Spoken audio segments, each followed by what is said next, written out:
YouTube. Sorry, I fired that one off a little late. Welcome to a traditional... What are we drafting? Kaldheim? I'm still thinking about drafting a 40k set. That's what I want. This looks like a pretty easy binding of the old gods. We're doing a traditional Kaldheim best of 3 draft on MTG Arena. I'm Travis. Hello. And you should come watch the stream. It's at twitch.tv/Semulin. It's very okay for you to like the Brothers War. I didn't like it, but it's very okay for you to like it. Like, I'm not here to poop on anything that you like. 40k and Lord of the Rings is like my jam. That is the lore I'm here for. There've been a few Magic sets that got me excited. Nothing really more so than like New Phyrexia. I liked Amonkhet, but like I ran a D&D setting on Amonkhet. And to prepare for it, I tried to read the short stories. And again, I got halfway through those and was like, I'm a pass. I'll just make it up. But there's somebody out there that loved them, and that's absolutely fine. I'm glad you enjoyed them. It just wasn't for me. Here, I'm thinking about Snuggle for Skimfar, Highland Forest. I don't really have a reason to be doing anything, although green kind of puts me in, I can play Binding of the Old Gods, so I like that. I could splash the black side of it too. We could take the Highland Forest and be prepared for Jund. Like, I haven't been as open to red as I should be, because it's really good. And we figured out how blue-black works and black-white works. Like, I've actually made respectable decks from both. I think I'm on Snuggle, but I could respect the forest there. All right, so Glimmering Frost is kind of the rug that ties the room together if you're going to do splashy things. And I think given that I already have a card that I'm probably going to splash, we can probably think about doing green multicolor nonsense. It is competing with the Frostbite, which I've grown on, because I initially dismissed a lot of the 3/2s, but some of them are quite good. For those watching on YouTube, we had a blue-black deck yesterday that was basically playing garbage to trade off, had a Trickster God's Heist and 2 Dread Riders, and I killed it. I did literally 20 points of damage with 1 Dread Rider.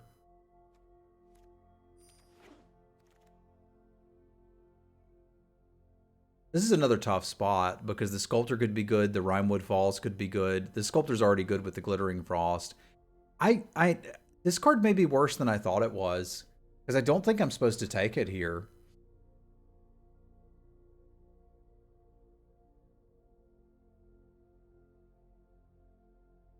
Which is weird, because like it's an incredibly powerful card, but it just didn't work out very well in the format.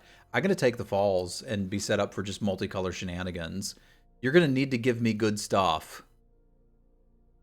Now here's some good stuff. I do like a Rune of Flight. I also like a Horizon Seeker. I've changed my mind a good bit on Horizon Seeker as well. We don't have a reason to be taking just plain snowlands.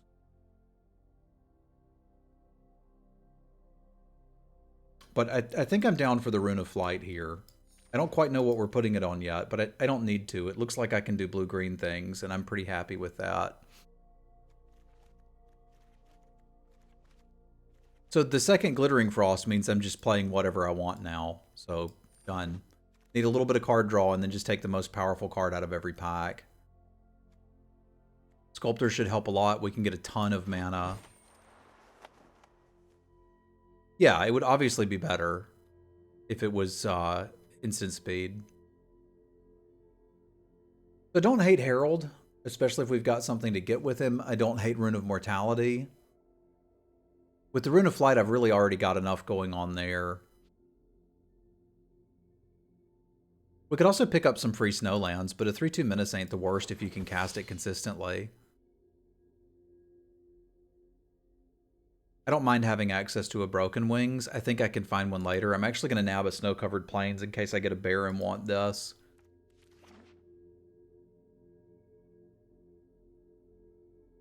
With Binding, I feel a little less incentivized to grab Broken Wings because I can kill anything I need to with that.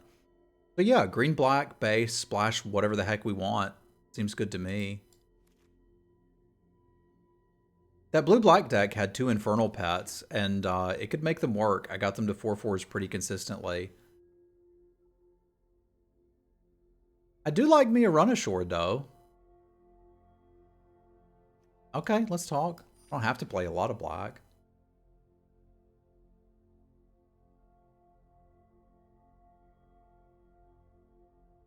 I have to play enough black, but not a lot.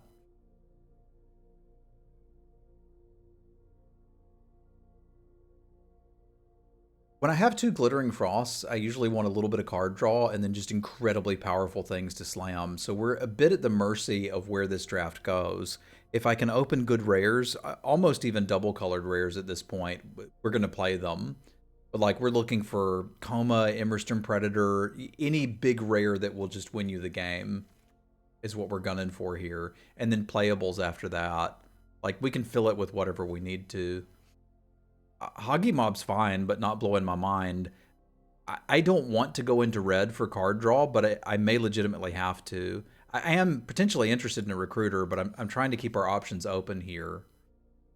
It's a fine yet replaceable 2-drop, but sure. We could get card draw off of this if I get enough creatures. Let's see where this goes.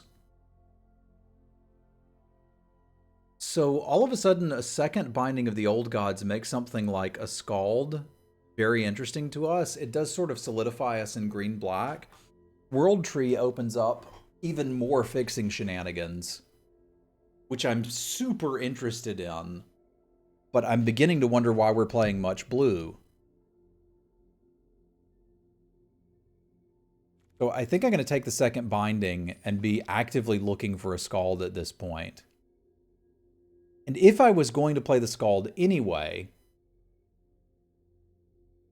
wouldn't we play the Raven's Warning?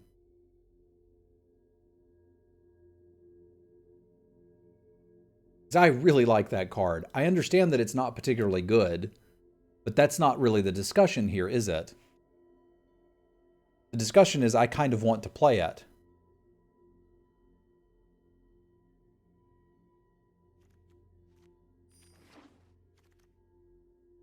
So I think every pack that we see from here, we're kind of actively looking for a Scald. Like, we're looking, do they have a Scald? If yes, take Scald. If no, be sad. This is probably a fine time to pick up a Snow-Covered Forest. It would give us a little ramp. Not that we're ramping to anything currently, but we could be. I could also consider just taking the Cinderheart Giant. But I kind of want to do Scald things. The Scald's already good with this and both of these.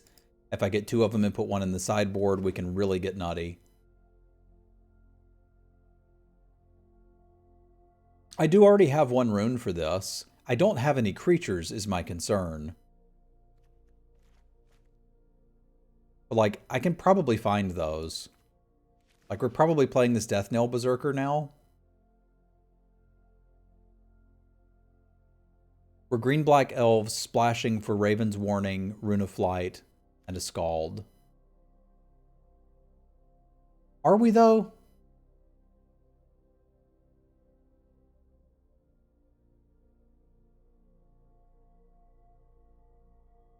I do like a Moriite. So what if we were blue-green, splashing for the bindings? I think I could get behind that. We're obviously blue-green. Normally, I would be interested in a pick to sort of enable some of this shenanigans. Of note, Herald can find every creature we have in this deck so far. But I think I want to settle on blue-green. And see if I can... If I can't find the Scald, we just move this to the side and it's okay. I really don't need any of these cards. I could, in theory, generate some card advantage with the Draugr. But I'm just concerned that I won't have enough stuff to get back. Because we could just be straight up green, blue, black. And lean hard on that Glittering Frost to get the job done. We can talk. We can talk. Something like this looks reasonable adjacent. I wouldn't say good, but reasonable adjacent. If I am playing the Raven's Warning, which currently we're probably not realistically, but if I did, I would want Raven Form in the size board. I do not need more Draugr recruiters. I could play a Yeti of Sadness.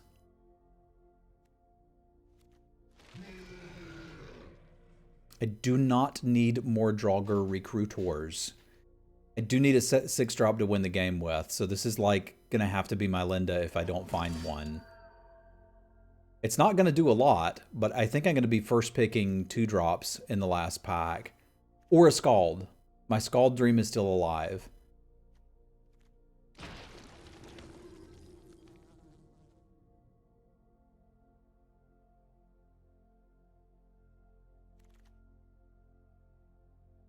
I don't think we need to raise more Dongers, but sure.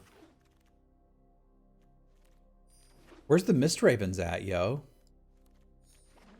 We could do Dogged Pursuit Control. Which is almost as good as Catted Pursuit Control.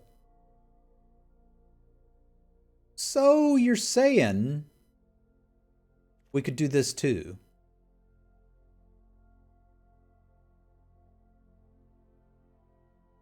And we already have 2 changelings here, which is neat. And we would actively like more. So realistically, I should just take the pack mate, eh?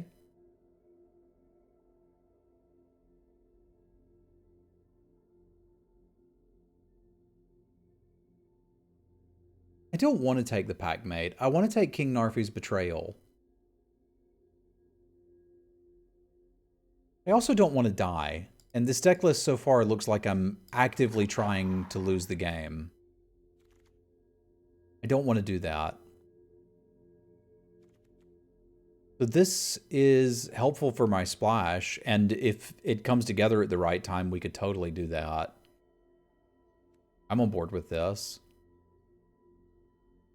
Betrayal's not going to wheel anymore. Pack 3, pick 1 was the Bears of Late Yara.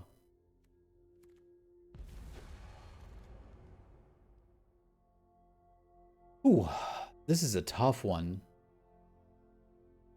We could Path to the World Tree, or we could Behold the Multiverse. I don't want to Path to the World Tree. Because the cost of putting a mountain in this deck is pretty low.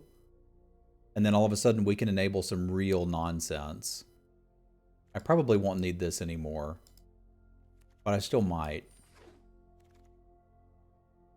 I do need some card draw, somewhat desperately. That's the one thing I'm kind of missing here.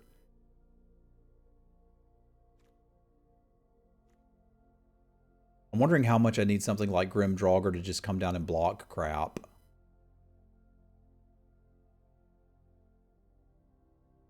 I think there's a real possibility I'm going to need that over the floodplain.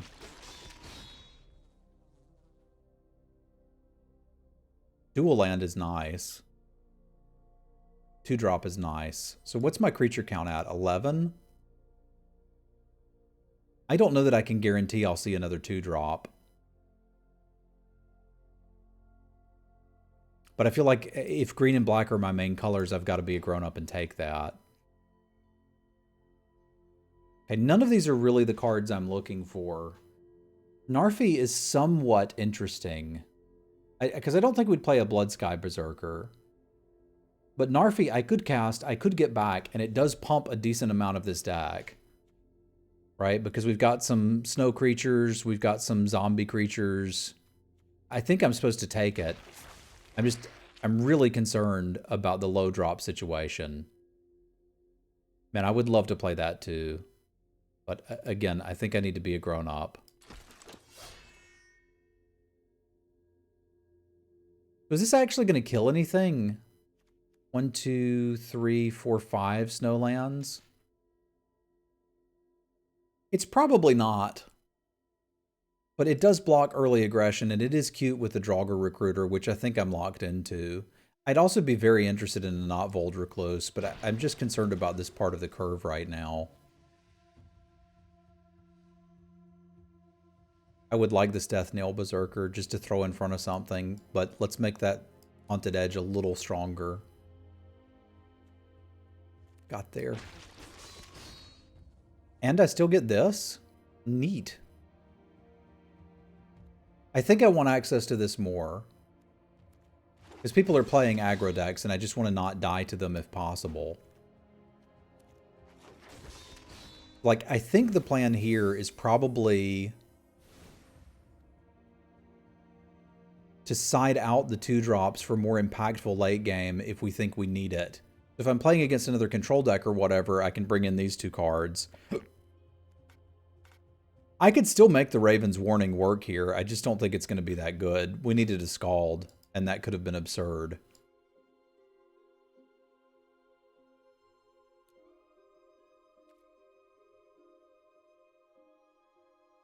The Yeti can probably beat it. I can win a game without the Yeti.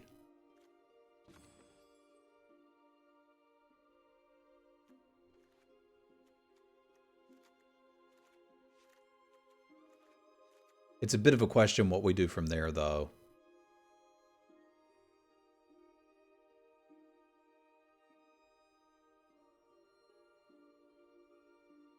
Probably end up trimming one of these Draugr. It's like, this is still a hit for Herald. This is a little better with Narfi. It can potentially be a closer. But, like, this looks actively good to me.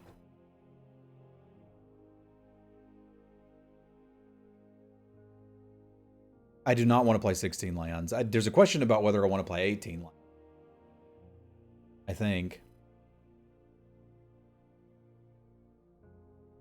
I don't think I want to play 18 lands, but I think I definitely want 17. I need this if we ever cast it to be able to flip into things that are actually powerful. Because right now it's like, what is going to close the game? And I think the answer may legitimately have to be this. Like, ideally we would have a Linda in this deck, but we don't, and it is what it is. Morite could be a Binding. Morite could be another Bears. Can't really copy this enchantment, but Morite could be another Runed Crown. I doubt we'd ever do that, but we could do some stuff with it. Do I need a red source in this?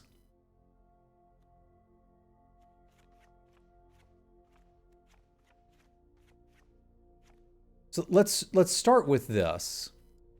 What do we have so far? I've got green sources, I've got black sources, I've got a random white source. Let's make sure I can get green, blue, and black to the point that I can actually resolve these spells. So that's a start. The 1, 2, 3, 4, 5, 6, 7, 8 green seems to be about the least I could get away with. I'd really like it to be 9. So let's say it was 9. Then where can I go? For black, I've got 1, 2, 3, 4, 5, 6, 7, 8, 9. And that means I would need to play 2 blue sources and really lean heavily on that Glittering Frost. So the Snow-Covered Plains is a legitimate cost to putting in this deck. Because I'm only getting 2 islands. Blue is going to be non-trivial to produce.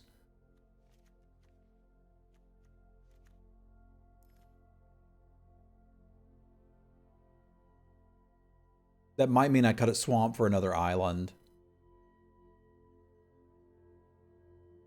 3, 4, 5 blue sources.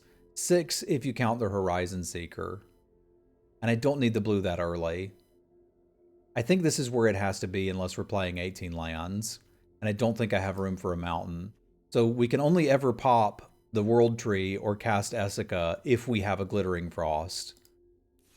And this deck will have some chance of flooding out, but I'm kind of okay with that. It's at least trying to do powerful things. Which I dig. All right, there's enough of us to do Stream Raiders, so I'm going to go ahead and fire that off. And then we can get our shenanigans going.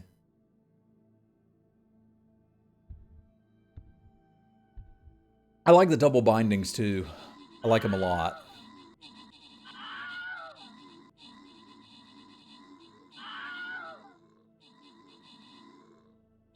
I think the Killing Field spell is helping.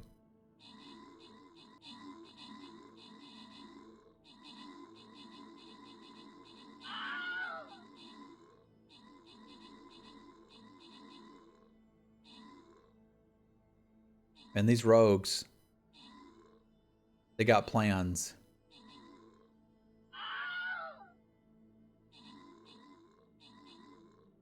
Big flanking plans for these archers. Pew pew! Yak with the kills, Spirit with the assists, rewards for everybody, really. It's a blue chest. But mostly Blaze, Gunsy, Ethan, Yo, and Thunderdan. Sure, let's get more treasure. I like treasure. I will hold the line with my heavy tank. All right, let's see what we can do with this. I'm not unhappy with this deck. I do like that the format allows 2-color streamlined aggressive decks, 5-color nonsense, and everything in between. Like, Kaldheim has a lot going for it.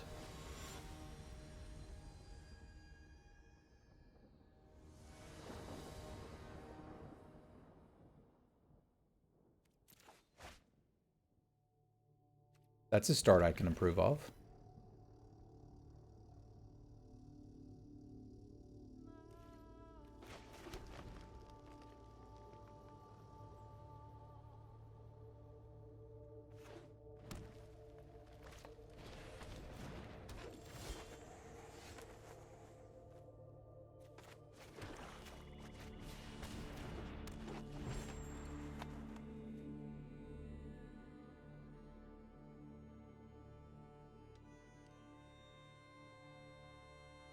Yeah, I don't particularly care for that. The last draft was not super satisfying. We carefully navigated pack 1 to figure out red was open, opened Tacoma in pack 2, and then just, it didn't matter. We didn't care.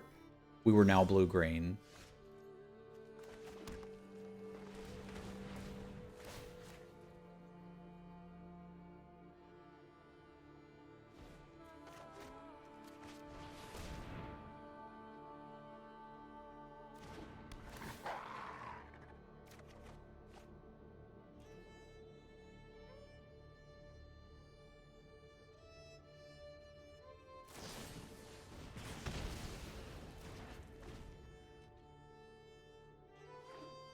I wonder if you're going to do that, why you didn't do it earlier so I couldn't get the mana out of it.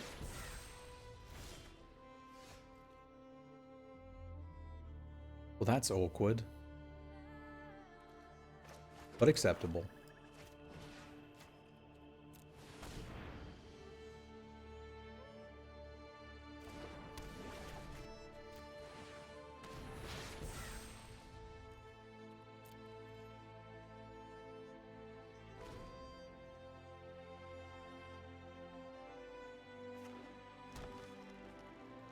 I probably do want to take out their Sentinel. Not as much as I want to take out that Eyeside Troll, though.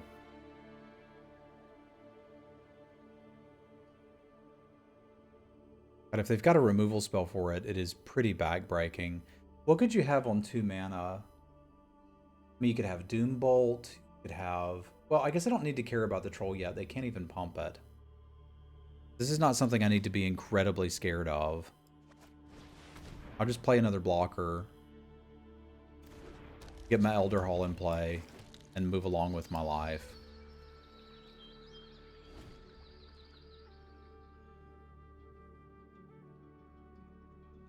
Like, it's possible we're going to try to kill them with a flying 3/3. This will at least suss out a removal spell if there is one.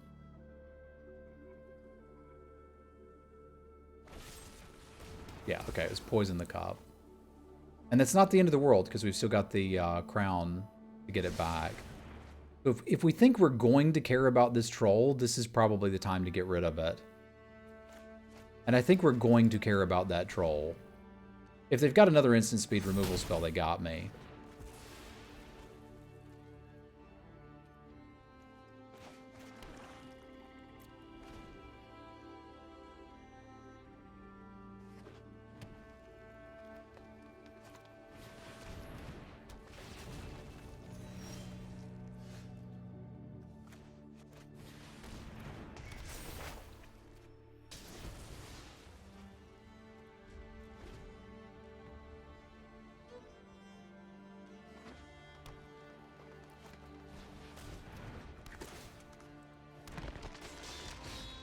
Gonna have to deal with that.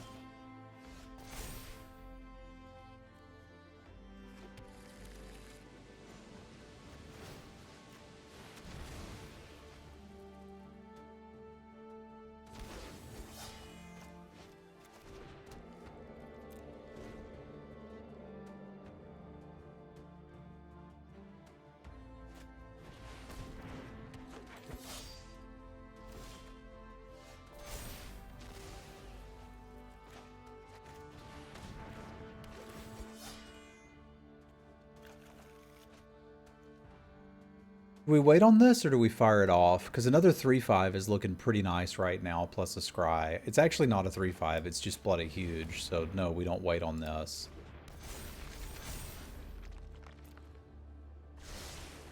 And the shapeshifters just got a lot more valuable.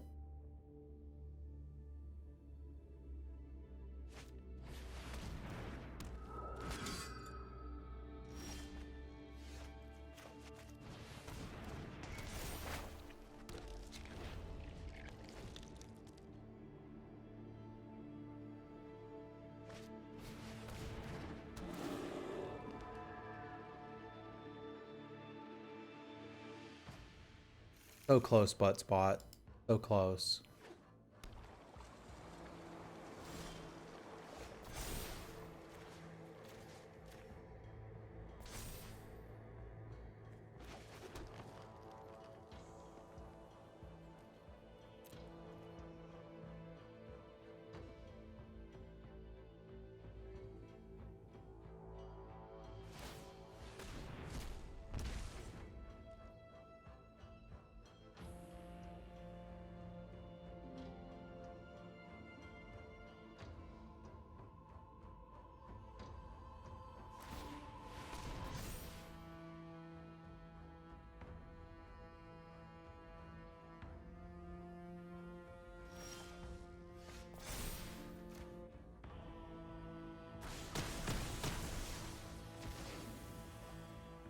We need to carefully craft a win here, and I think it starts with attacking with these two.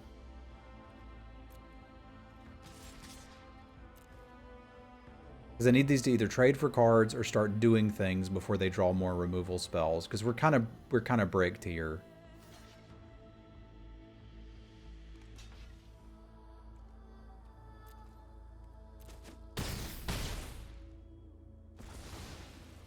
I wouldn't necessarily call that ideal, but it does mean we're going to have more attacks next turn.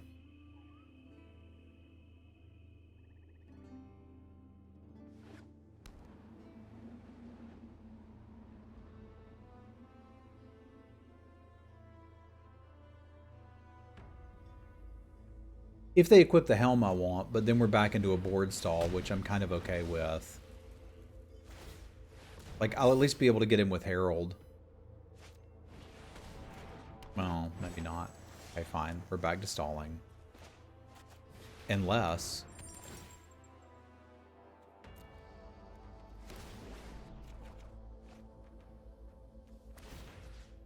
this was secretly my plan the whole time.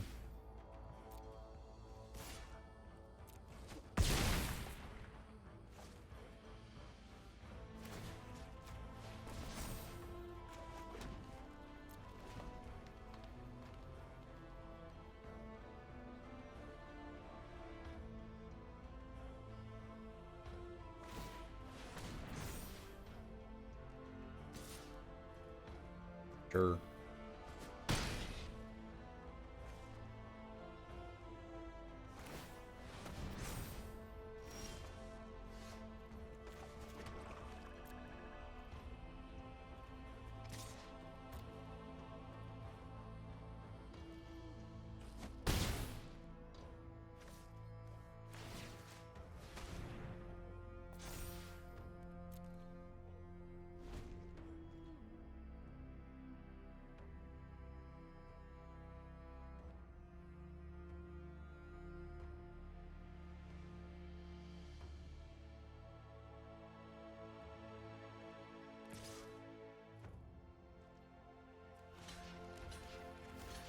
Why wouldn't I block this?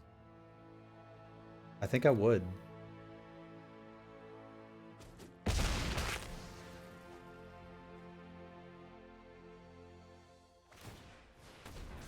Like, I'm still racing them. They still don't have blocks.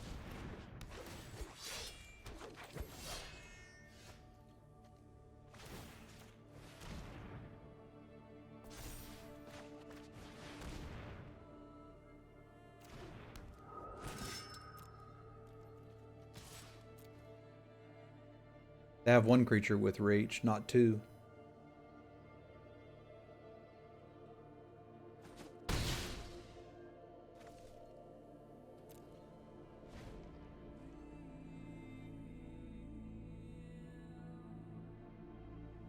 That's not good enough.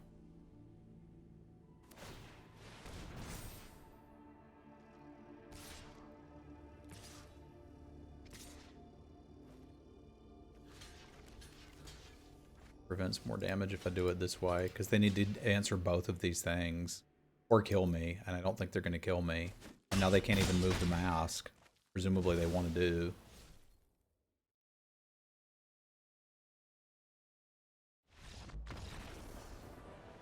There's no reason to walk into like a Jarl there, lose my rider when it's kind of our game plan.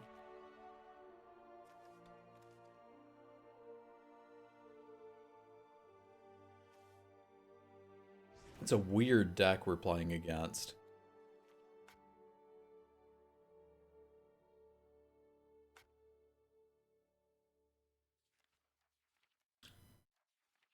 Like they have the capacity to come out aggressive and then get to things that matter faster. I suspect that they're playing stuff like this to beat aggro decks. On the draw, I may not be able to change much. On the play, I think we're going to take out some of these 2-drops and play bigger things that are more impactful.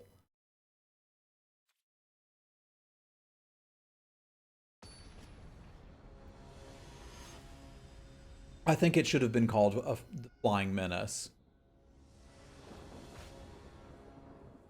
I think that was an easy flavor win. Hands like these are why I wanted to play more lands. But I think this one still has to go back. It does have the promise of a 2-drop, but not much else. This we can at least talk about. Because I can use Path to get a land, and then use Frost to cast anything. So we're basically good to go.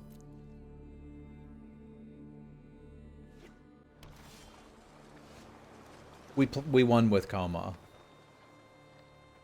We got a 3-0. We picked a Coma, we won with Coma. To the surprise of literally no one.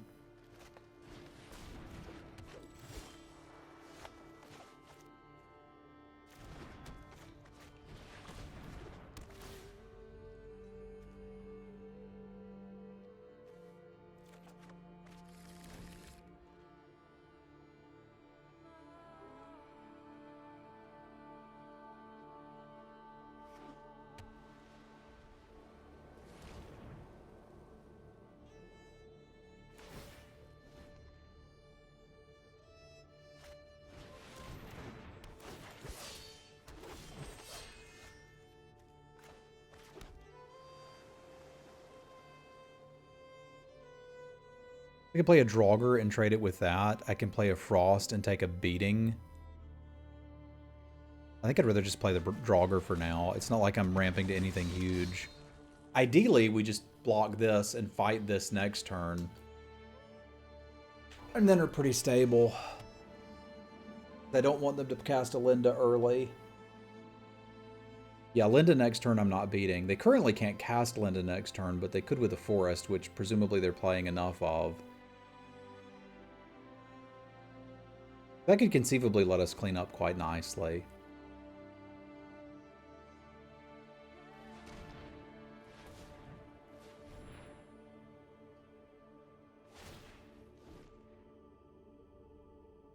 I need this not to be something particularly good, though.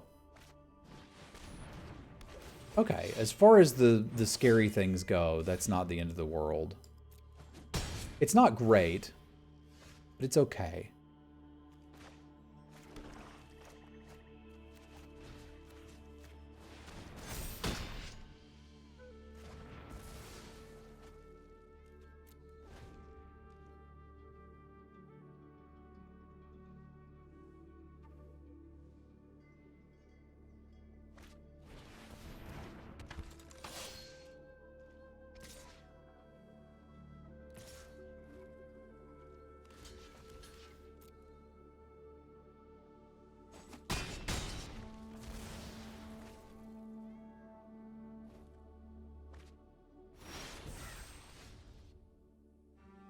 I'm pretty sure if I cast this right, I could cast Glittering Frost in the same turn, right?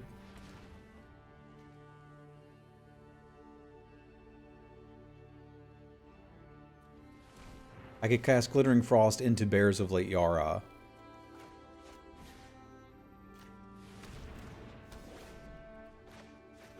I could also just play this, which is really not bad.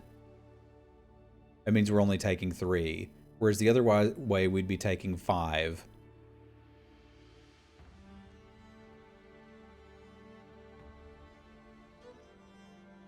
Yeah, maybe this is the right call.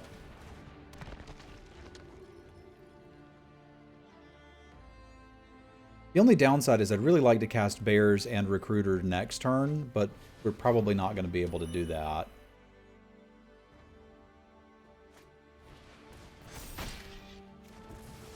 Okay, I suppose that's even better news then. Unless we die, right? Like, if we die, obviously all bets are off, but...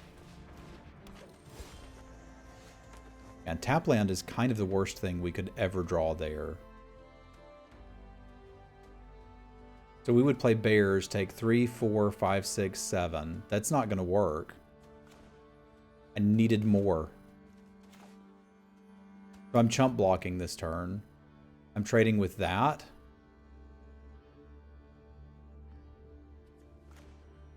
Okay, I'm trading with that. That's the world we live in.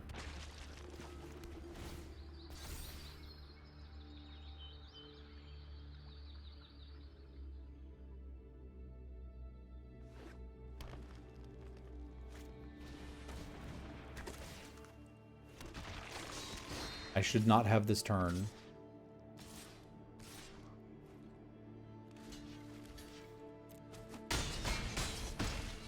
Because that was lethal.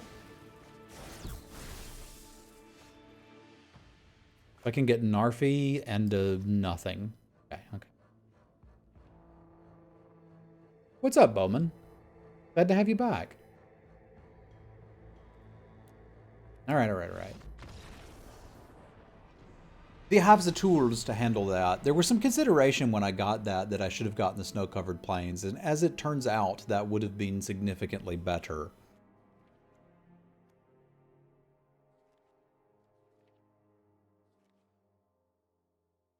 Looking through that, they really are trying to aggro me out. I can't fiddle with too much of this losing 2-drop nonsense.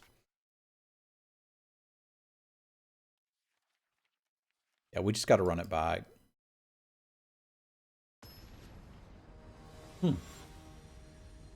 No, it isn't.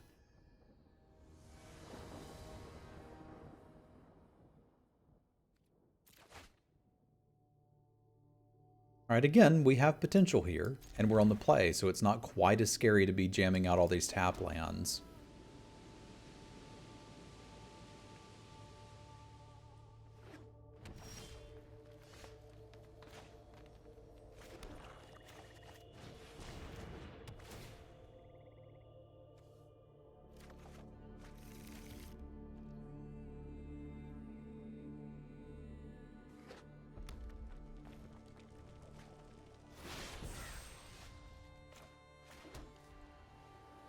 I mean, we just go for big here, right?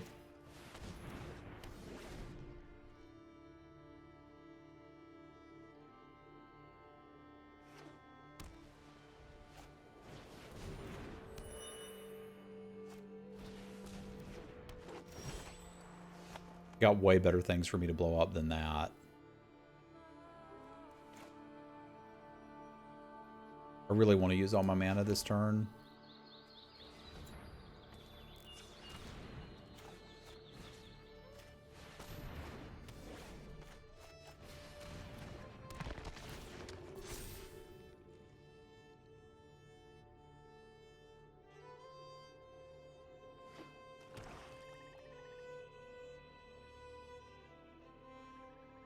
What's up, Henry?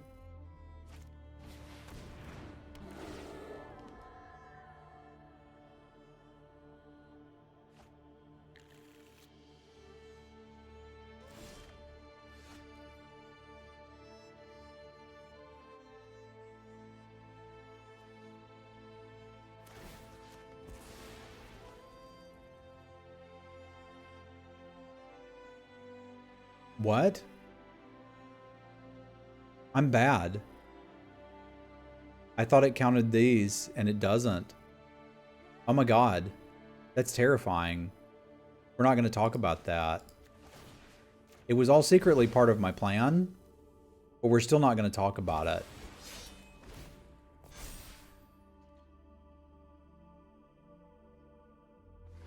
I thought enchantments were lands. I was unaware.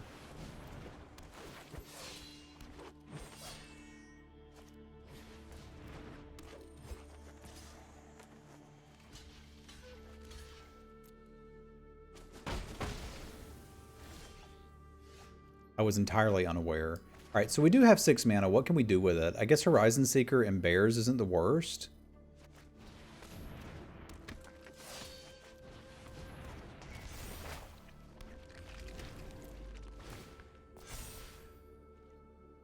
I hardly ever read cards. It seems so bad.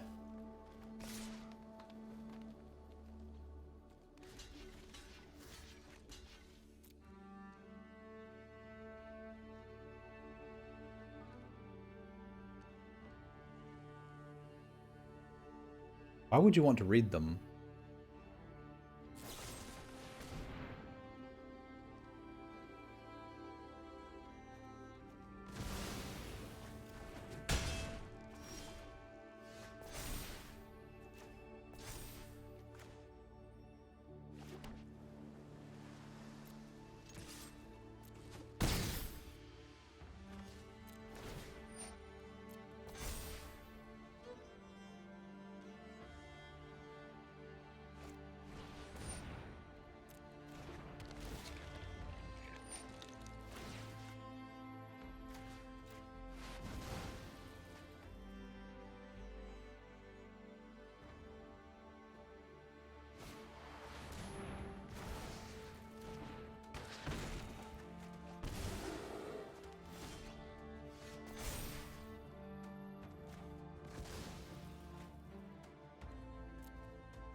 The rider is here.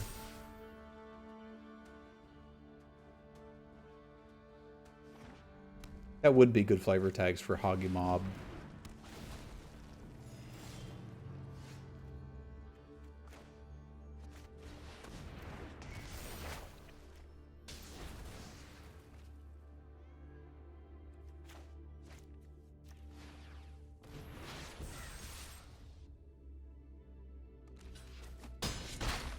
Use they if you don't mind, Marty. I know that's tough when French is your native language.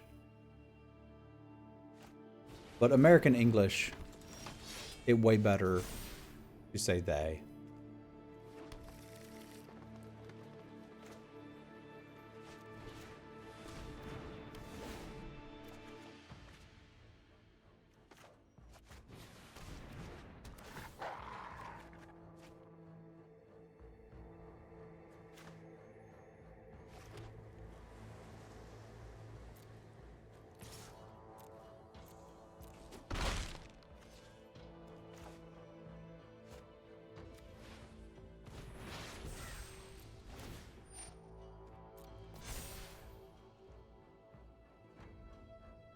I've never had it. It sounds like Scottish chitlins, basically.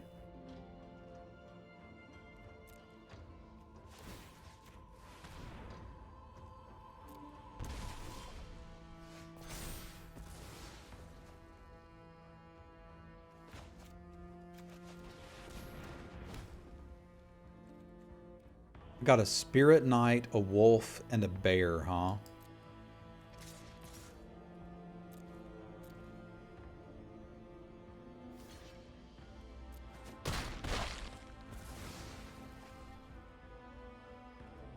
Seems good.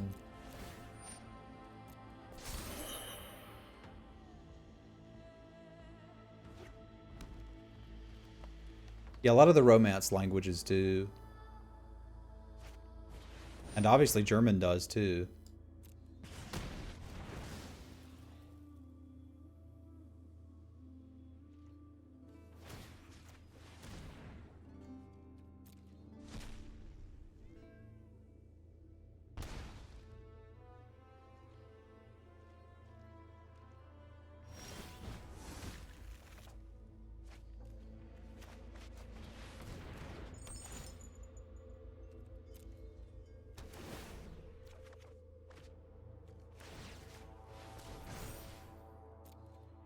Told you the Spectral Rider was the finisher we needed, and it was.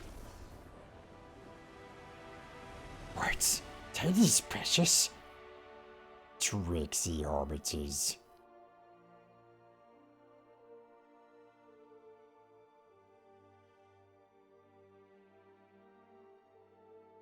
Well, some languages, like Finnish, which seems to be a superior language to me in every way, doesn't even have gendered pronouns.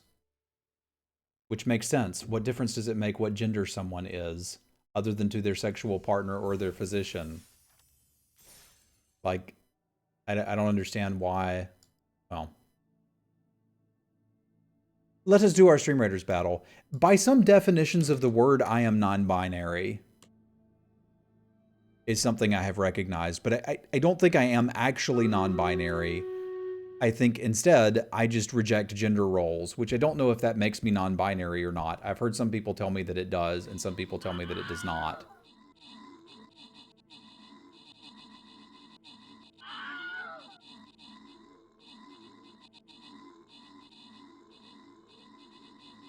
Swedes and potatoes? What's a Swede? I mean, other than a Swedish person.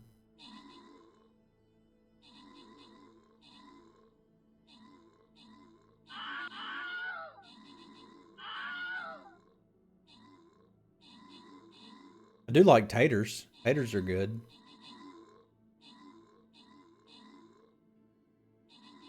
Turnips? Alright.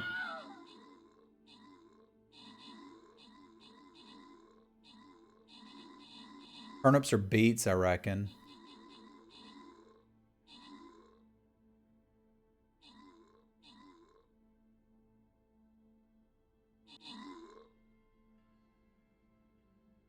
I would argue that it still does, Malpheus. And beets are beetroot? I don't know what beetroot is. Sweet is a rutabaga. Okay. So it's rutabagas and taters.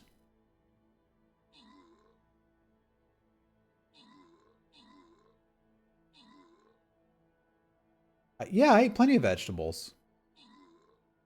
I like onions and bell peppers a lot. I ate a ton of onions and bell peppers. And basil. I don't know if that counts because you don't put it on that much, but I'll eat the heck out of some basil. Adam with the kills, Semulin with the assists, go me. Rewards for Guy in Shades, Nif, and Orcish Artillery. All right, sorry for the YouTubers, but I can't pause it anymore, and I do gotta go pee-pee.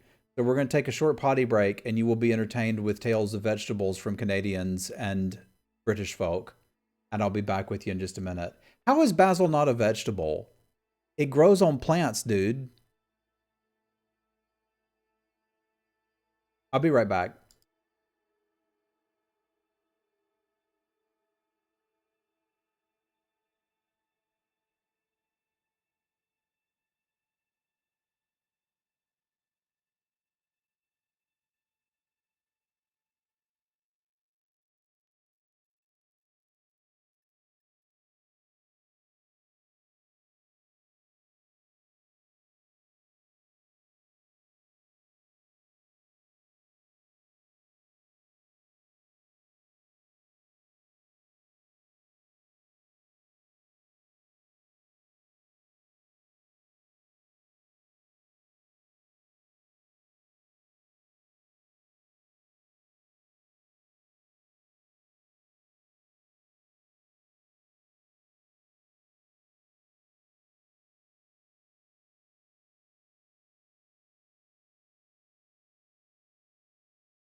See, this is where my absolute thinking stuff starts, is like, there's animals, vegetables, minerals, and fungus.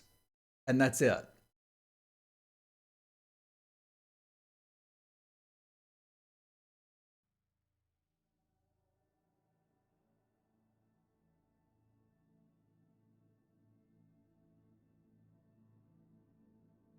But what defines something as a herb?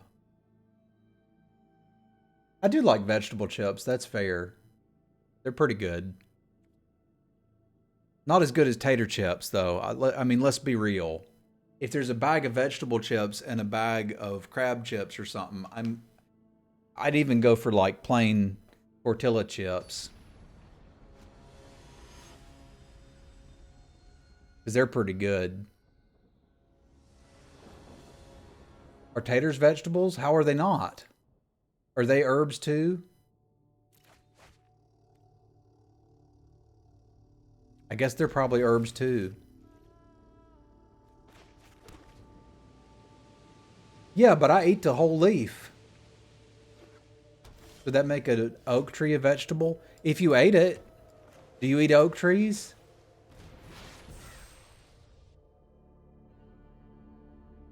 It's not a tuba.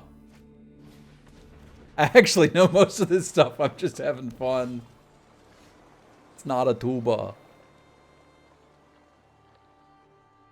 Well, maybe you're not eating for sustenance. There's lots of reasons to eat, and sustenance 'tis only one of them.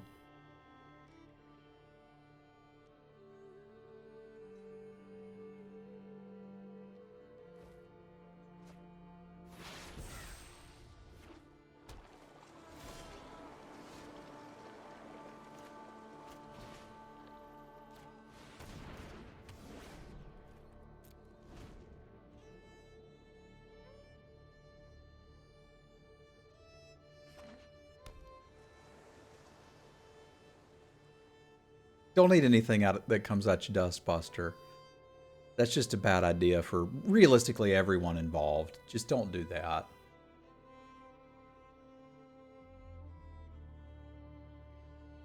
Well, then where does the classification of animal, vegetable, mineral, or fungus come from? I guess it's plant. That's what I'm trying to get at. Is there's plants and things that ain't plants. That's what I'm realistically trying to communicate. That's probably worth binding, eh? I guess not right now, because I could conceivably block it with Das Jarl. Yeah, I'm okay with that. I do want to hit another land drop, but it's not like the end of the world if we have to wait a little longer. Now, I know fungus ain't plants.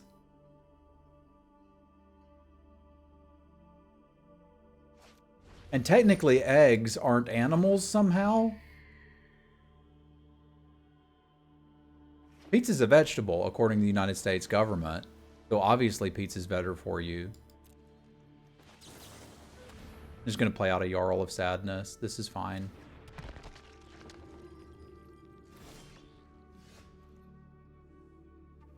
That's a lot of mana up for me to be so bold as to snuggle for Skimfar. But let's see what you're working with over there. You got one of them removal spells.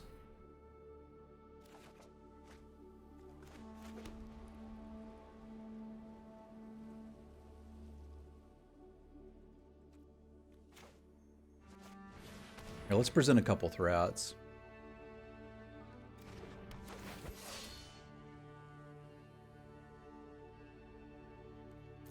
Perfect. Because I do have a plan for next turn.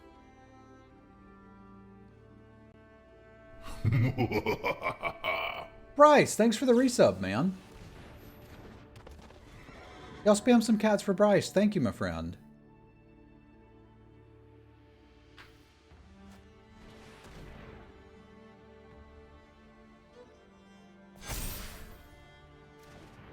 Okay, my plan got a little worse, but it's going to be okay.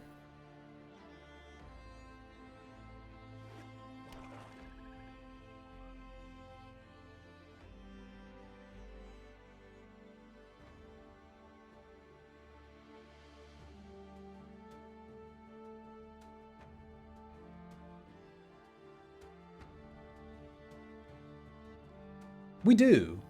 We do. I don't think Mr. Jarl is going to get better than preventing 4 damage here. Yeah, that's what started us out, is that eggs aren't animals. Somehow.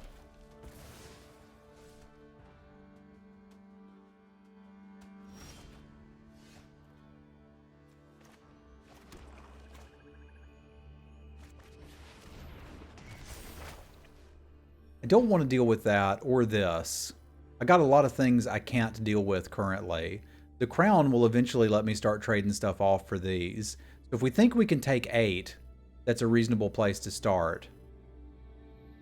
But I think I'd rather them throw this away to get this back.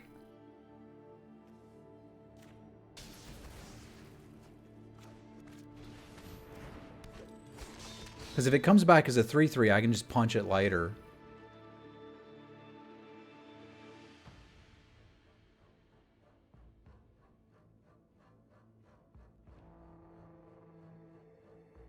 Yeah, I ate tomatoes too. I don't eat a lot of tomatoes, but I ate some tomatoes.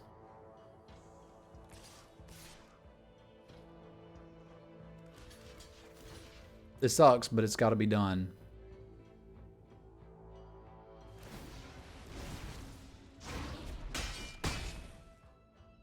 It's going to be harder to punch it now, but we can find somebody else to do the punching.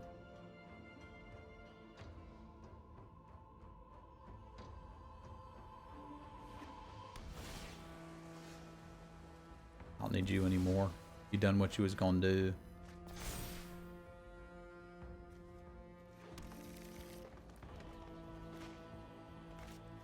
Let's just start it here. I can take 5. We'll recover, because it'll give me something that I can punch with.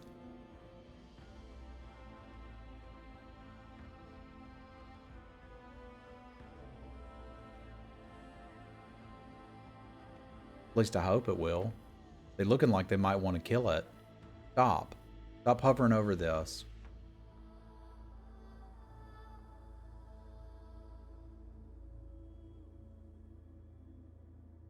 Well, trees have... Does a pine cone a fruit?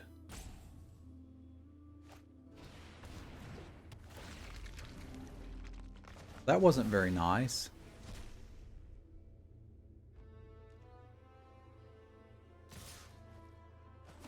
Because I'm pretty sure you don't want to eat a pine cone.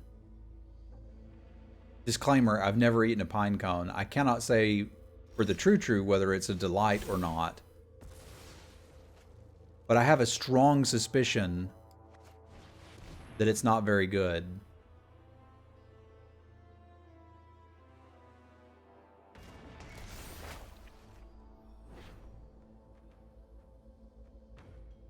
So a pine cone is a fruit. Okay.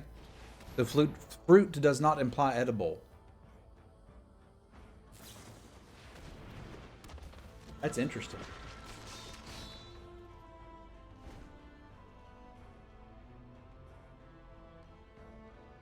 Pine cone is not a fruit. The seeds? Or the actual pine cone itself?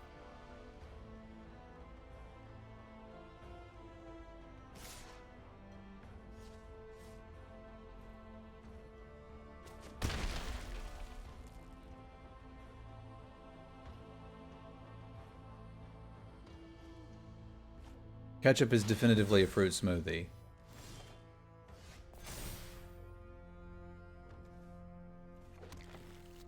Alright, so I think we have to start here.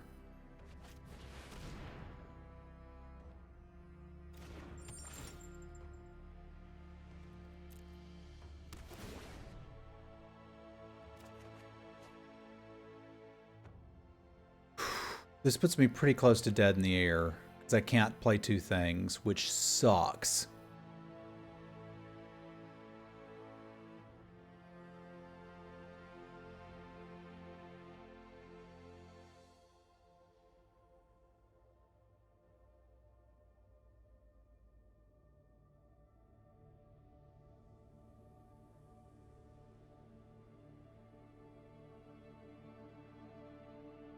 Because I can snuggle. I can snuggle but not equip. And that doesn't do anything because this is a 3-2. But what if I snuggled that? No, I would just equip here and die and see if they think I have anything.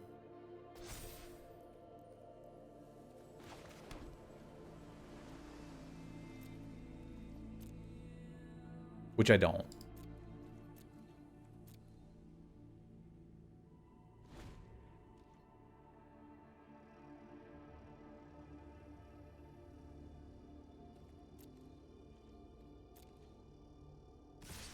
There's no reason for them not to charge headfirst in here. The flyers just got me. Has too many flying hill giants. We're day late and a mana short. Also, them like blowing up my thing that did the stuff didn't help. Let's be real.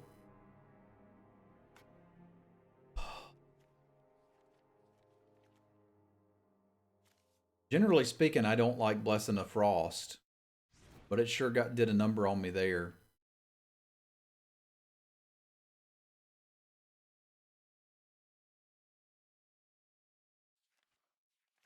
Well, maybe.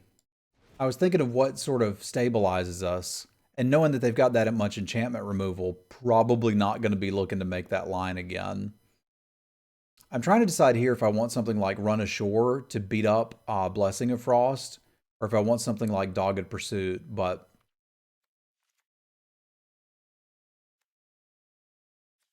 they're not coming on that aggressive on the ground. Although the 2/2, yeah, the ending cutting of this seems to end up always being the Draugr. It's just not good enough. Well, there's no way to know it, but we could expect that green might have that, right? It's pretty common to play a Masked Vandal in most green decks. Glittering Frost is basically the same as a land.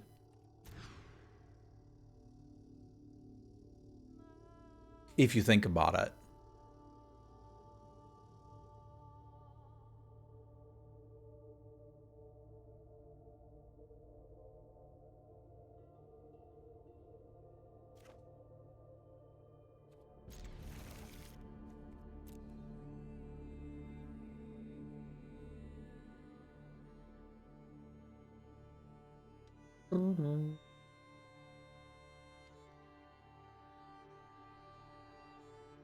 We'll turn the cat, I don't know, black.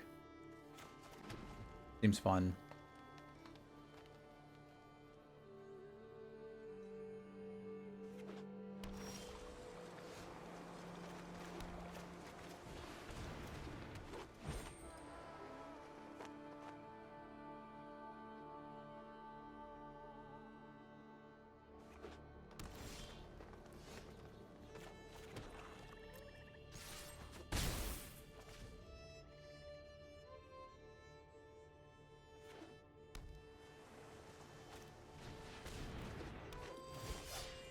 It's not really worth binding, but I don't think this hand can avoid doing it, which kind of sucks. But this has to be my 4-drop here.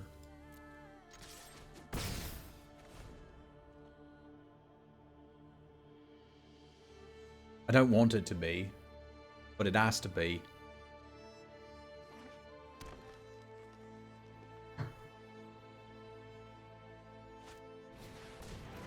Gosh darn it.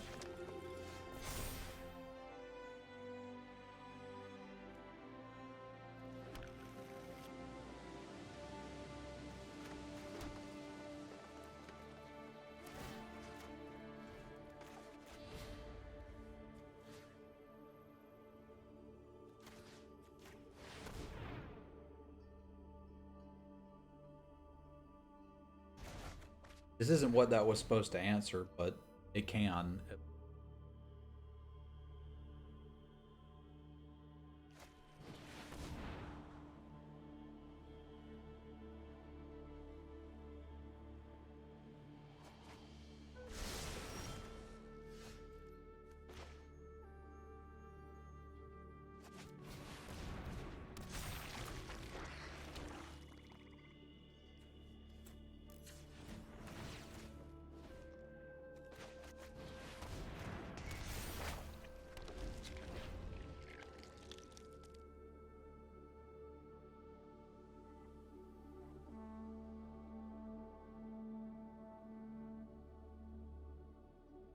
Let me tell you a story about some bears.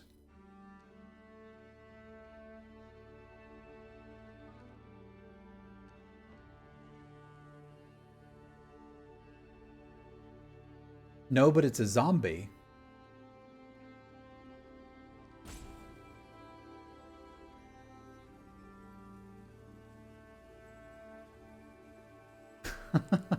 It probably did Malpheus.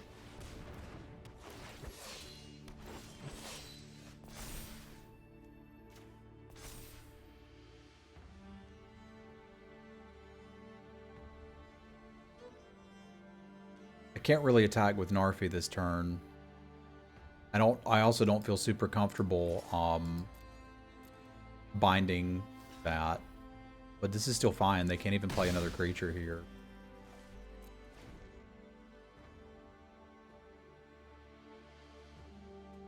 Like, they play no creature and then take 8, 9, 10, 11. I'm probably beating that. I mean, I suppose they can play another creature. It's just going to die.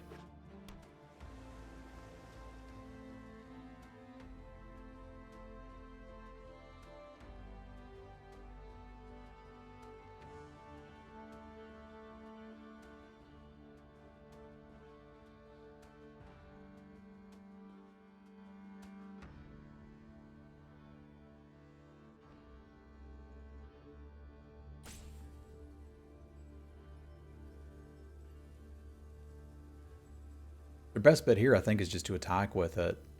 Get in 3 damage and pass. But I don't know what's in their hand.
I gotta run and grab another soda. I'm sorry for all the breaks for the YouTube draft, but I'd be thirsty.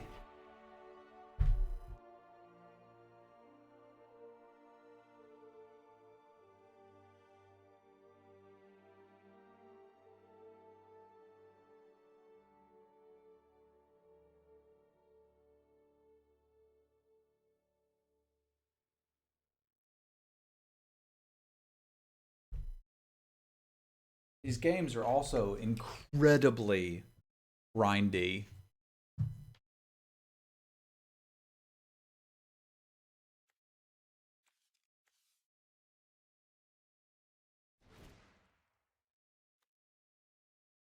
Where's the exile zone on the overlay? I'm not entirely sure about that. It may be having trouble with foretold cards. It wouldn't surprise me.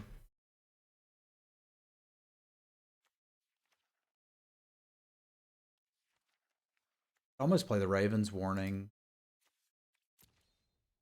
What would we get with it? Like a Dogged Pursuit in some cases? A Raven form now and then?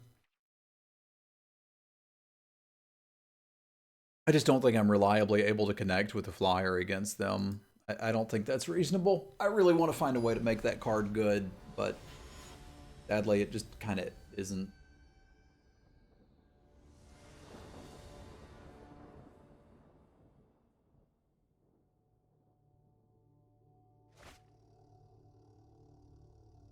All right, let's talk.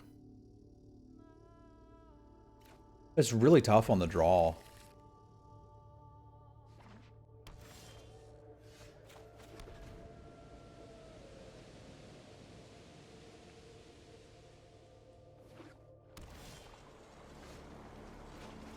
It may not seem like it, but I do believe that this is actually difficult on the draw. Because if you can attack with your Horizon Seeker and trade it, that's way different than having to block with it and trade it.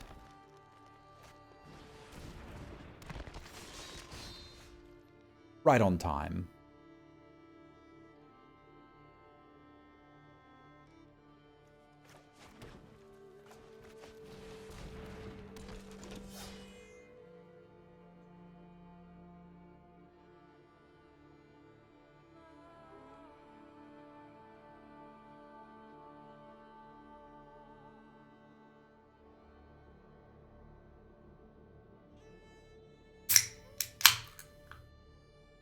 That's where it is in the game. Is that where it also shows up in Cardboard Live?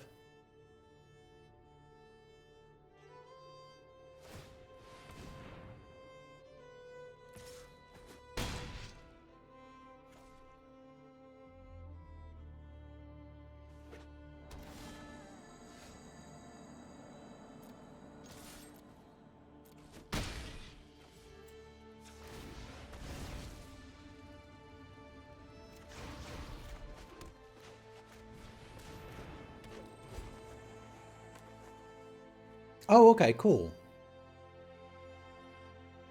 It would be just to the right of the library.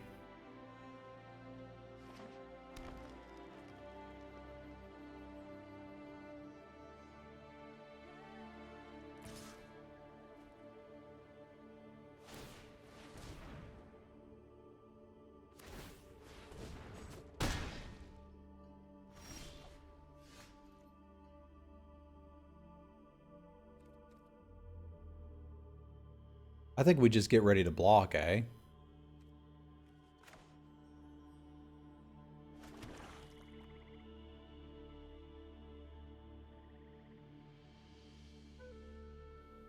Like, let's just block all their crap. Make sure this doesn't kill us.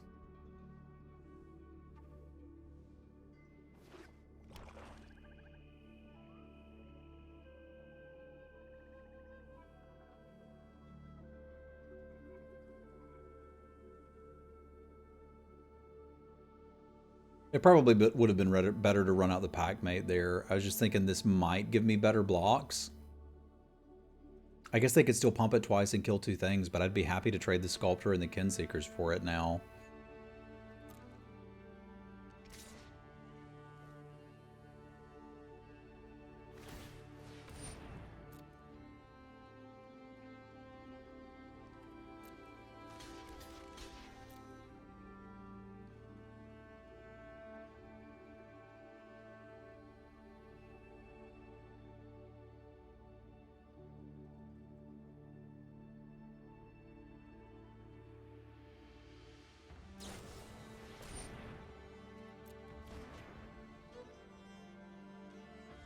Okay.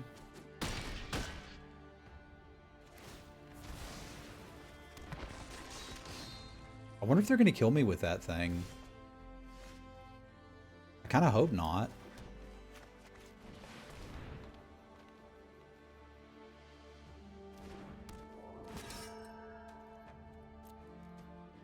That's the best Grim Draugr I've ever seen.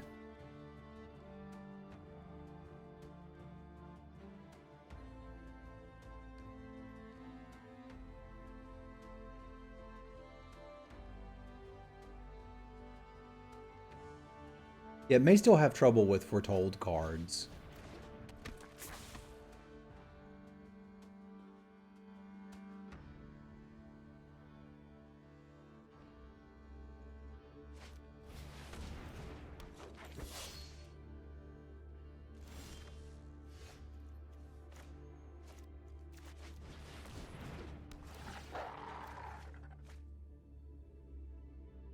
I am concerned about making that my game plan.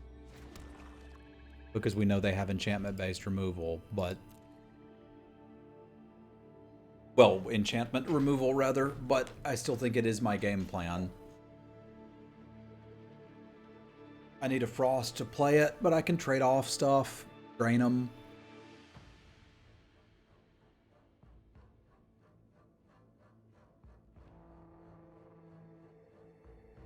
Yeah, I don't think it's perfect, but I think it's a pretty good overlay for what it does.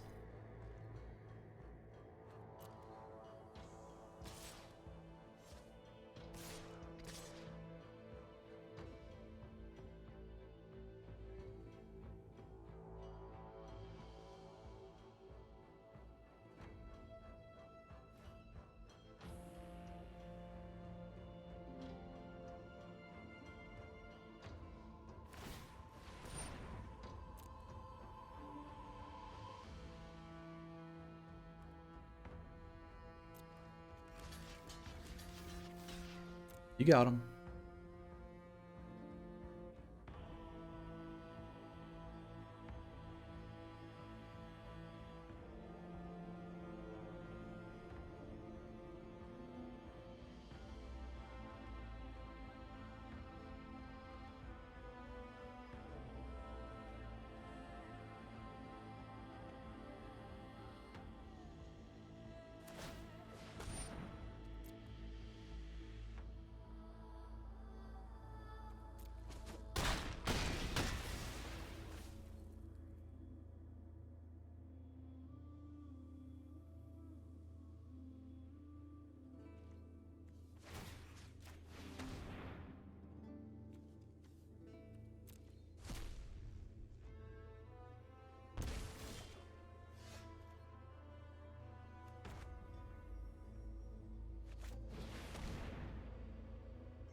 There's some consideration to play this out now.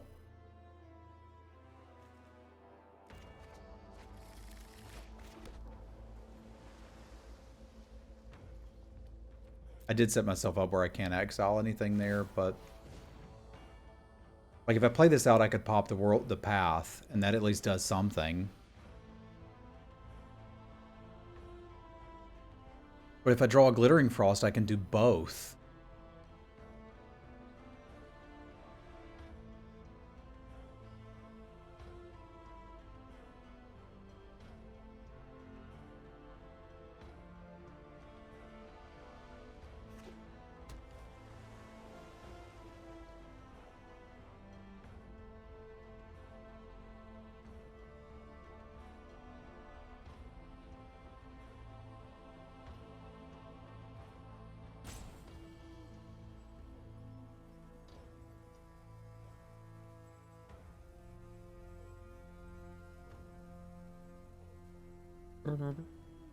We do have something in exile now, so you can check and see that that's there. But I don't think it'll show the Foretell cards there properly.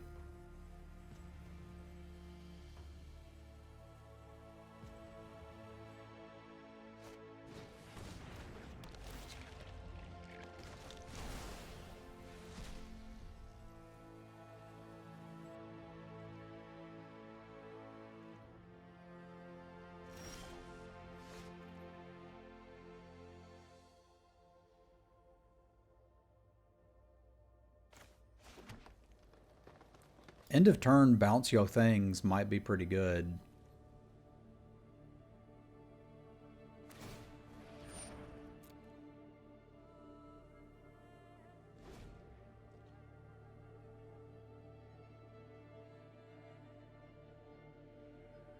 Because if I can get an attack with the Recruiter, we can buy back the Packmate or something, which might be useful here.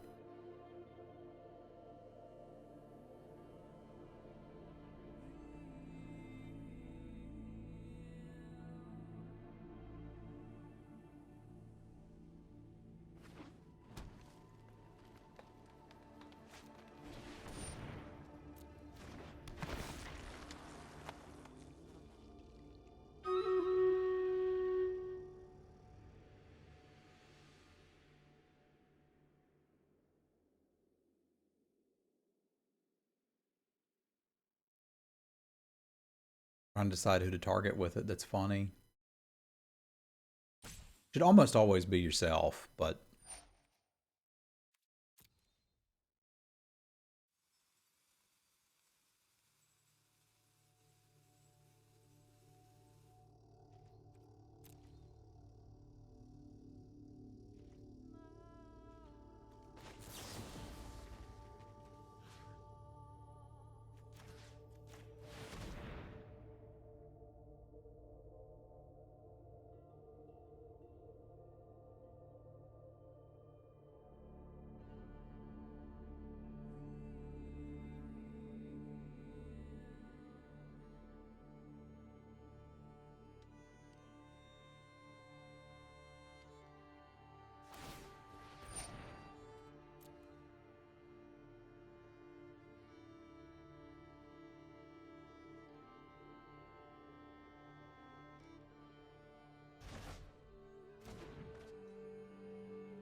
Put him to 5 off of that thing. It ain't bad.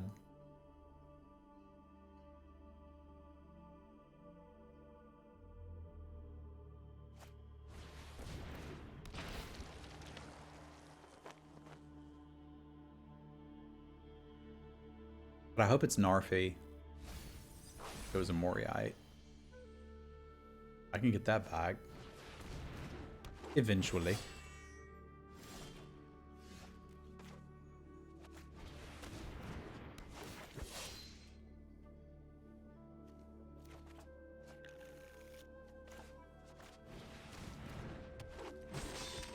Do I want to trade this in to draw that?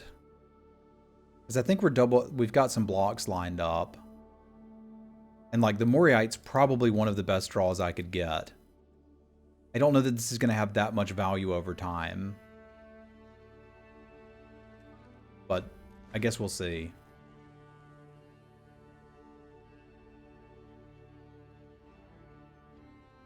Yeah, I think that's very rarely the right call.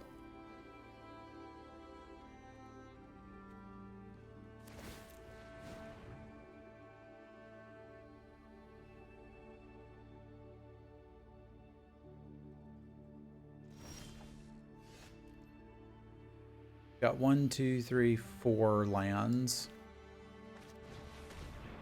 This is actually enough that we can attack with the Draugr in a minute.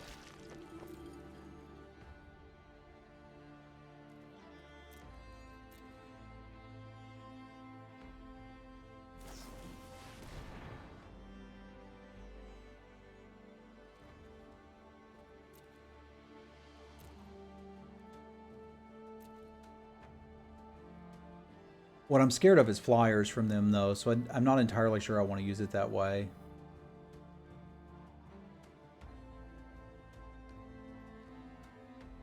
The only time I've done it is when my opponent's stuck on mana, and I want to like mill a land or keep like it is information.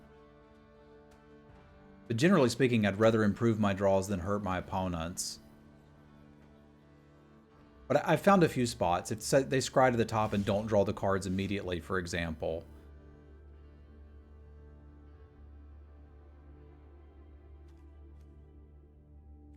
I'm going to have to do something in a minute, because we're getting to the point where Essica doesn't actually win the game.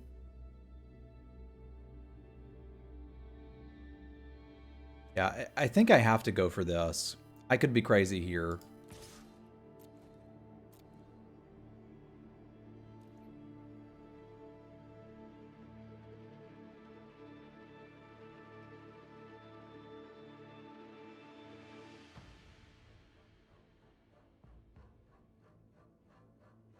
But I've got to start grinding this out at some point.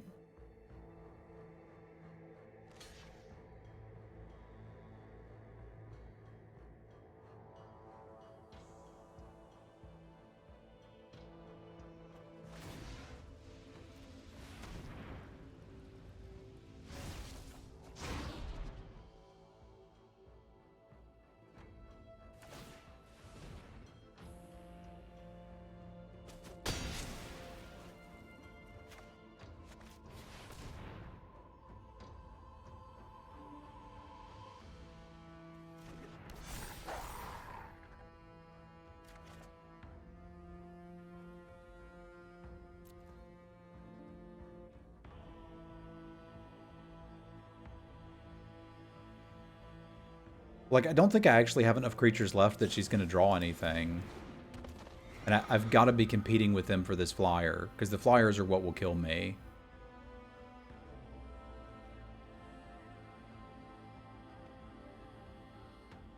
If they're going to win, it's going to be off of that.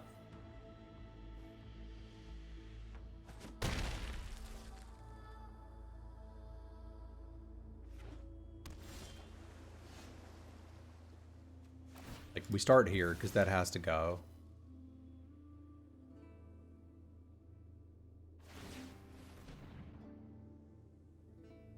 I don't have 3 snowlands, I have 4.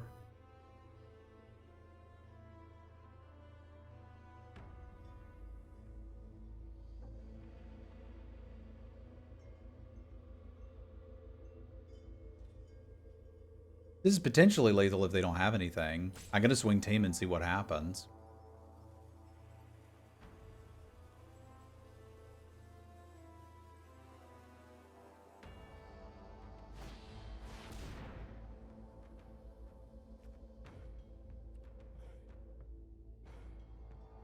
Okay, it is no longer potentially lethal, but that's okay.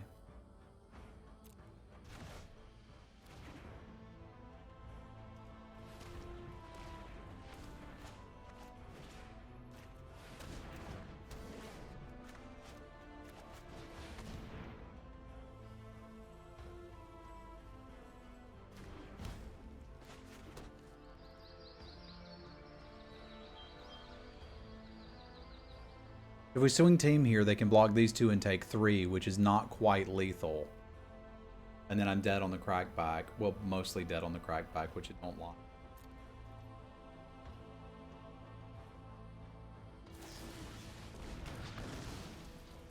It's going to be tough. It's going to be real tough to beat.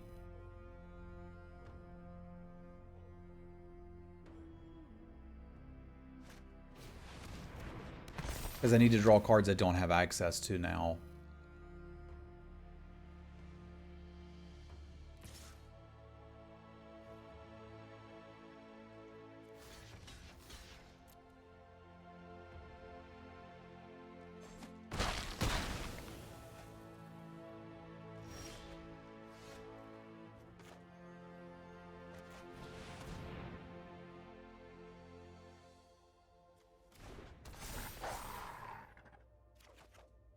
That was not one of the ones I needed.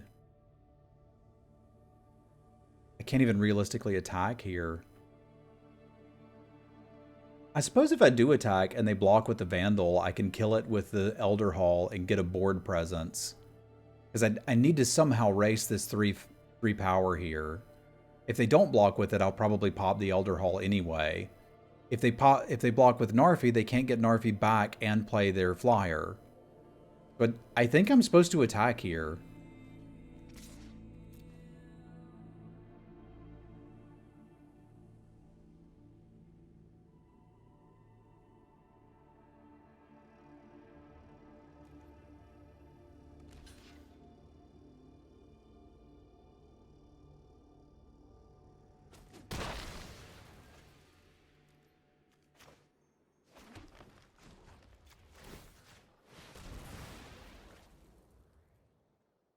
Like, now they can get back Narfi or play the flyer. Your call. They can get back Narfi in response and keep the Frost Augur, which is fine. I still get the tokens. But they're not beating me for 3 in the air.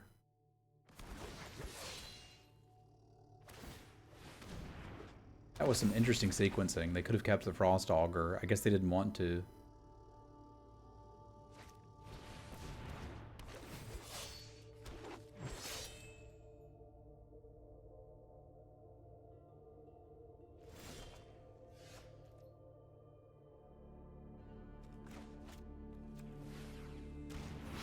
This leaves us without an attack currently, but that could change.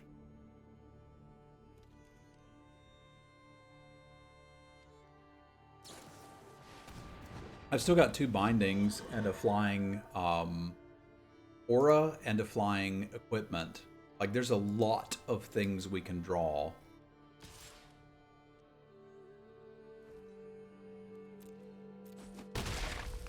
But I do kind of need one of those now. I guess having 2 of the 10 cards that just functionally wins the game is pretty nice.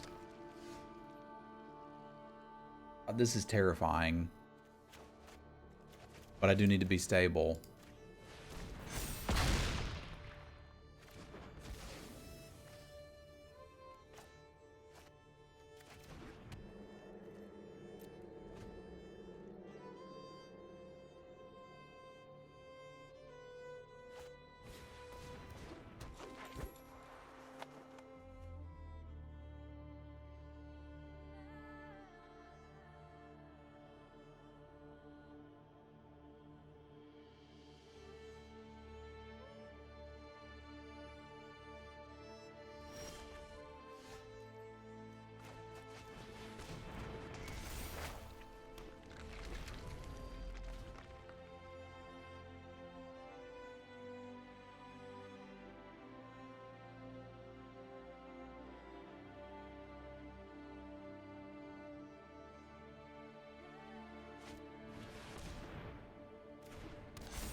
Got more cards in exile than I do in hand.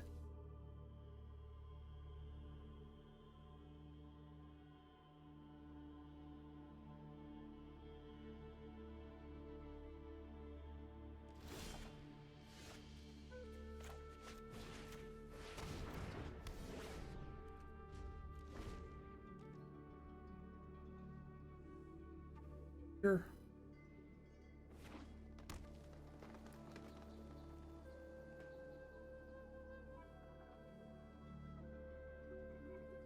I mean, so far I think we saw the one Vandal, right?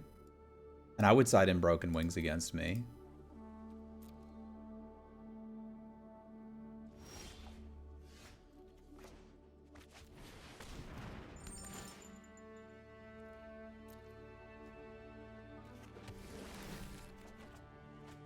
If I attack here, do I have the blockers to survive? It looks like I do, unless they have a removal spell. That's funny. Alright, Killing Field engaged. While that's running, I'm going to take a quick potty break, and then we'll finish up this draft. I'll be right back.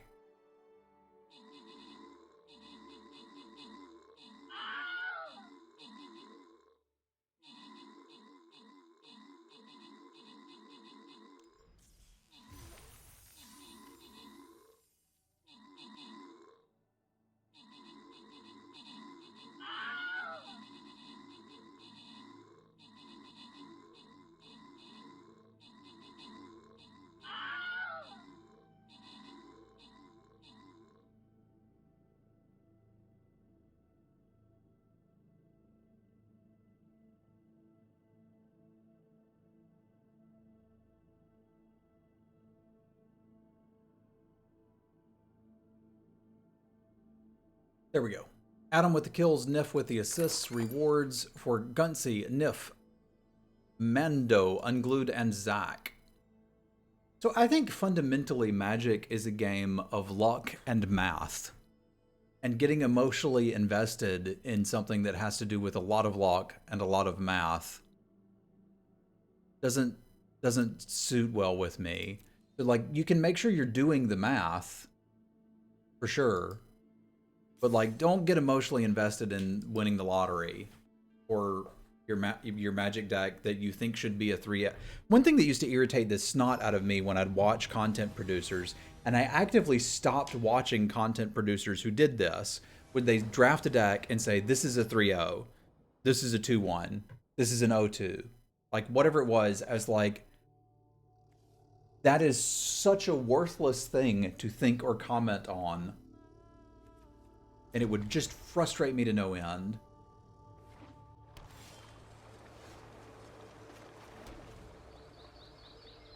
Like, I never understood it. I never understood why people did it. I didn't get it.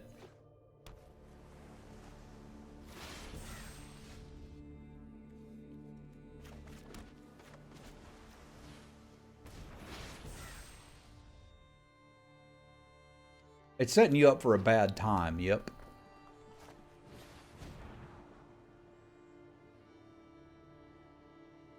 Don't do that. Focus on the things you can control.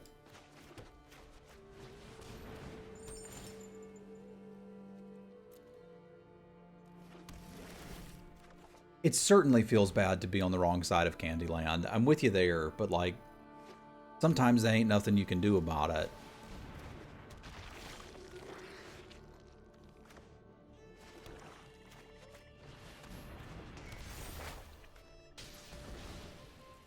Not untapping with that.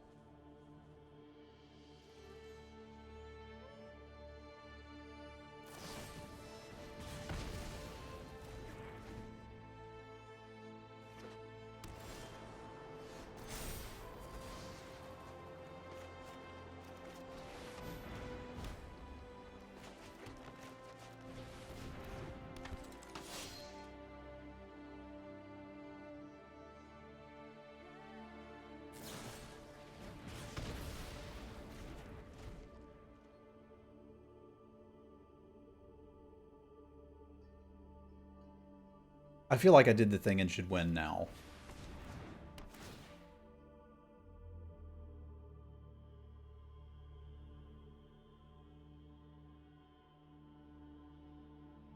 The problem is there's not really amazing creatures for this to find, but...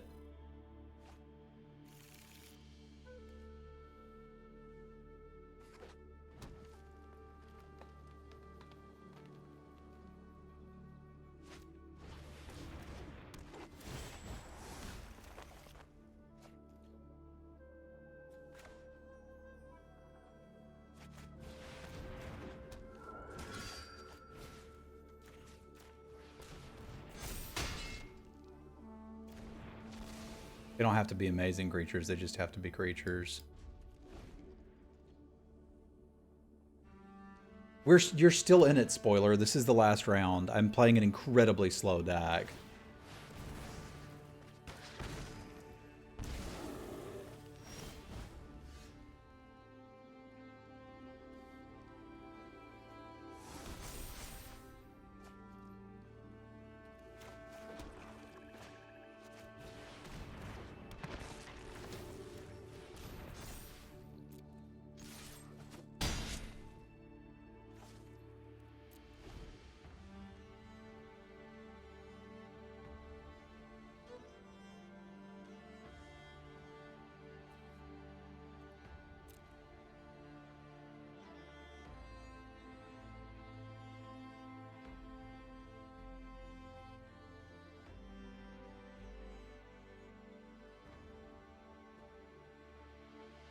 The Dread Riders are kill condition functionally.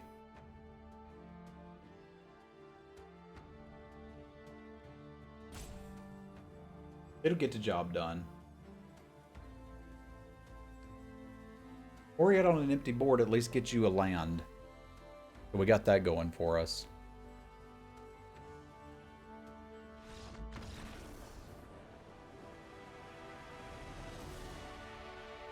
All right, whatever they were doing, they seem unhappy about the way this went. So they have a Draugr Necromancer, a bunch of Frostbites. That makes me a lot less interested in this Draugr again. I've been cutting him literally every time. And a lot more interested in Run Ashore, because if things go wrong early, I can just draw my creatures again. If we manage to stabilize in other ways. Their deck also isn't doing anything, so I'm kind of interested in a Dogged Pursuit. Like, if they're going to sit and draw cards forever and not actually do anything, that card can be quite powerful. The question is, what do you cut for it? Probably the Priest, I guess. Like, that's like the worst thing for them to get back in this mirror match sort of thing. Like, 5-color nonsense.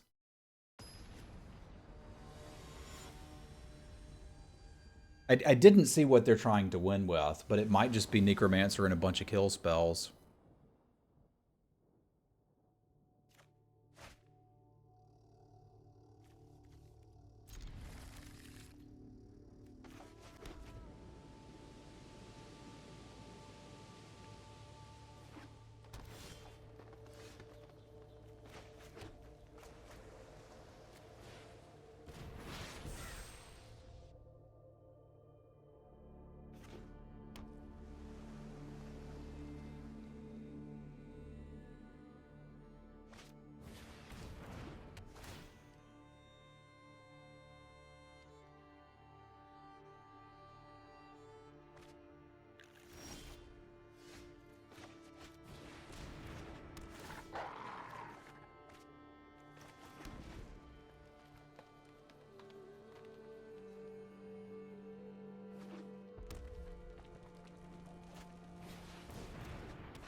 This is going to get frostbitten, but whatever.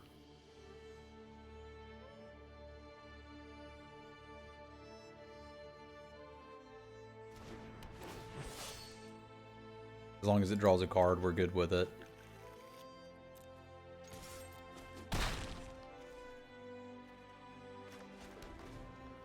It's not getting frostbitten. Interesting.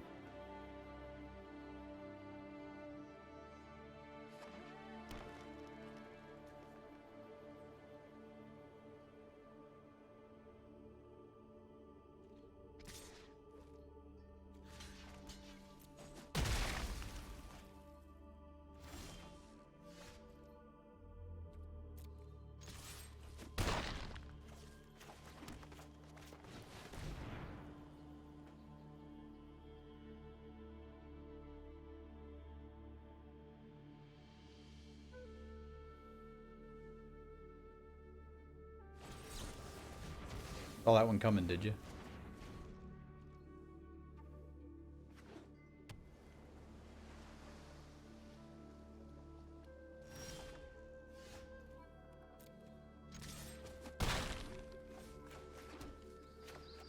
How about this one?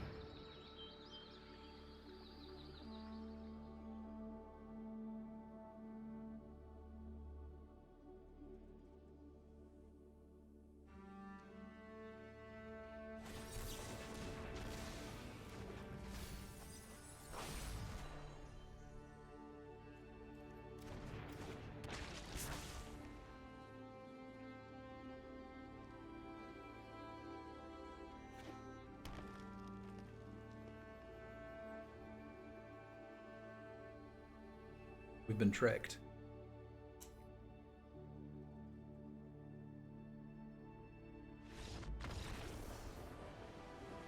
And there you have it. Sorry about the almost 2-hour draft, but this was a very slow deck. We've had some that could win a lot faster. This was not one of them. It's going to take some time for this deck to win. But when it did, YouTubers who have made it this far, thank you for watching. Stop by the stream sometime. We're at www.twitch.tv/Semulin. Chat. Say farewell to the YouTubers who are still awake. Or say goodbye, brother. You know what I mean. I'm tired. I'm tired too. I almost fell asleep during that game. So, like, and it is what it is. All right, see you next time, YouTube.